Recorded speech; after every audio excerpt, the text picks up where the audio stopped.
Hello दोस्तों, आपका एक बार फिर से आरएमएस इंस्टीट्यूट ऑनलाइन एजुकेशन में आपका स्वागत है। मैं रिंकू शर्मा आपके सामने स्पेशल एजुकेशन जो हमारा बेसिक टॉपिक है ऑटिज्म डिसऑर्डर, जो जिसके बारे में हम जानेंगे कि ऑटिज्म डिसऑर्डर क्या होता है, उसके प्रकारों के बारे में, उसके टाइप्स के बारे में हम जानेंगे।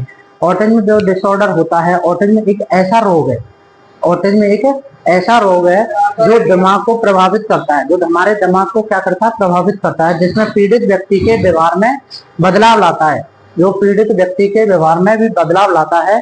और असामान्य तौर पर यह जो रोग होता है, सामान्य तौर पर ये जो रोग होता है वो बच्चों को सबसे ज्यादा ट्रिगर करता है। और ये जो रोग होता है वो लड़कियों की अपेक्षा में लड़कों में सबसे ज्यादा होता है, लड़कियों की अपेक्षा में लड़कों में सबसे ज्यादा पाया जाता है। इसका जो इलाज है, जो कोई भी इलाज इसका स्थगित नहीं है, स्थित नहीं है। इसके कारण जो मानसिक स्थान पर गहरा प्रभाव जो पड़ता है वो ऑटिज्म डिसऑर्डर से बच्चे के दिमाग पर पड़ता है। अब हम इसके टाइप्स पढ़ेंगे। जो इसके टाइप्स होते हैं तीन, या ऑटिज्म डिसऑर्डर के टाइप्स कितने होते हैं? हमारे तीन ऑर्डर होते हैं। कौन कौन होते हैं?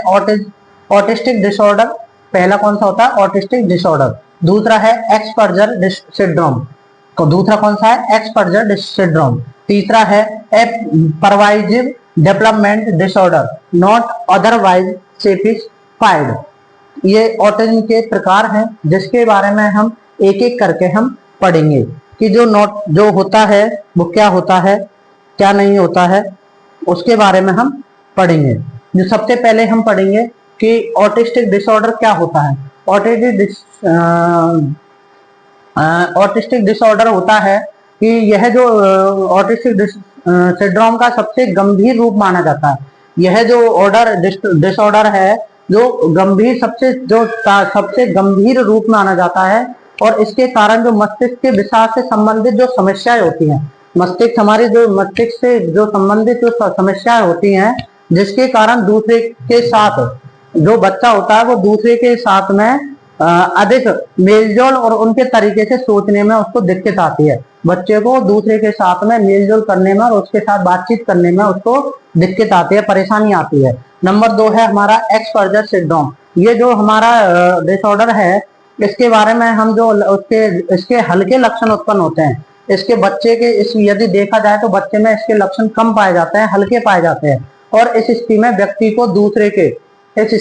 व्यक्ति को दूसरे लोगों के साथ घुलना मिलना और बातचीत करना पसंद नहीं होता है। इस बीमारी में बच्चे का दूसरों के साथ बातचीत करना, घुलना मिलना, ये सारी चीजें बच्चों को उसको दिक्कत आती हैं, वो पसंद नहीं करता इन चीजों को। अगला है हमारा pervasive development disorder not otherwise specified. जो हम इसको यदि नॉर्मल भाषा में बोले तो PDD-NOS बोलते हैं हम। PDD-NOS हम इसको शॉर्ट फॉर्म में हम इसको बोलते हैं। इसके बारे में यदि हम बच्चे के बारे में जाने तो ये जो होता है यह भी एक सिंड्रोम है का जो एक रूप है। यह भी क्या है? एक सिंड्रोम का रूप होता है जो यह बाकियों से अलग होता है। ये इन दोनों से मतलब और जो डिसऑर्डर है उनसे बिल्कुल अलग होता है। इसके बारे में ऑटिज्म से हम जांच का एक प्रकार मानते हैं, जिससे हम जो ऑटिज्म है उसके जांच का प्रकार मान सकते हैं। ये चीजें हमारी हो जाती हैं। उसके बाद हमारी आती है, ये हमारे प्रकार हो गए। कौन कौन से हो गए? ऑटिस्टिक डिसऑर्डर, एस्पर्जर सिंड्रोम और pervasive development disorder not otherwise specified. हमने पढ़ा ऑटिज्म डिसऑर्डर के बारे में कि ऑटिज्म डिसऑर्डर किस बच्चों में होता है, उसके मस्तिष्क में होता है, और जो लड़कियों की अपेक्षा लड़कों में सबसे ज्यादा पाया जाता है। इसके 3 टाइप्स हमने पढ़े हैं। ऑटिस्टिक डिसऑर्डर में होता है बच्चा जो उसको मेलजोल आपस में बातचीत करना पसंद नहीं आता है। एक्सपर्जर सिंड्रोम है, इसमें बच्चों को जो समाज में है घुलने मिलने का और बातचीत करना इसको पसंद नहीं होता है। इसमें pervasive development disorder not otherwise specified में जो बच्चे होते हैं इसमें एक जांच का भी प्रकार पाया जाता है। हम और अगले जो टॉपिक है हमारा, अब हम पढ़ेंगे ऑटिज्म के लक्षण। ऑटिज्म के जो लक्षण होते हैं वो कौन कौन से होते हैं। ऑटिज्म की स्थिति में यदि देखा जाए तो कुछ सामान्य जो लक्षणों के बारे में यदि हम देखा जाए तो उसमें एक व्यक्ति ही इन लक्षणों को कर सकता है। जैसे यदि हम देखा जाए तो जो बच्चे होते हैं वो आंख नहीं मिला पाते हैं। आंख नहीं मिला पाते हैं। और यदि देखा जाए तो बच्चों को दूर से बोलना उनको अच्छा लगता है। यदि ऑटिज्म यदि बच्चों को देखें तो वो बच्चे दूर से बोलते हैं, आंख नहीं मिला पाते हैं। दूसरा है, हम यदि बच्चों को यदि बुलाए तो उनको जवाब नहीं देते, बुलाने पर कोई भी जवाब यदि नहीं देते हैं। हर दिन एक तरह से उनको बिताना पड़ता है।